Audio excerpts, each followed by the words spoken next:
Okay guys, hi, good morning. Naata karon dito naman sa firing range para i-try na to, testing na to ang atong kidon, which I promised to you last day para ato matestingan. Ako din kidon is akong gimount niya is akong Glock 21 chambered with caliber 45. So hopefully nilot yung performance. Ato na i-check. Okay guys, ato sang kuan for now, we'll be using our Glock 21 and 4. Ano siya ang chambered in caliber 45. But first, ato ni try ang accuracy sa Glock 21 kung unsa siya ka-accurate, kung pistol lang siya. Okay, so let's start. IBs, mag-start ng mga sa 5 meters on 5 meters muna. Okay?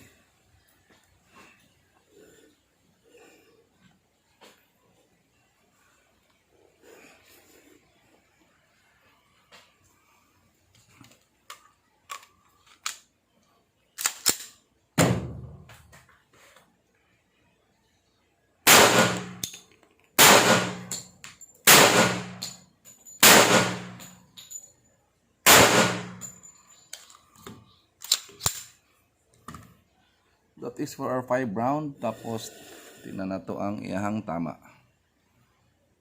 Kung igo pa siya.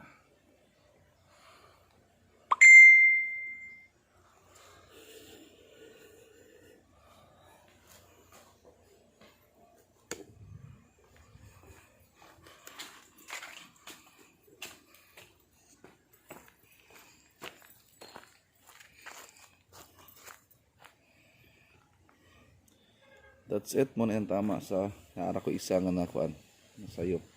Pero ako na siyang gituyo nga naa siya isa ka body diri. Kaya mo na siya ma-represent sa hostage taker at the same time sa hostage. So atong i-try ang Glock 21 so 5 meters. So far accurate kay siya. We have a groupings here, alpha. So nice to na siya. Nindot na siya nga signs. So at least na-prove na to kung saka effective ang atong Glock 21 sa 5 meter range.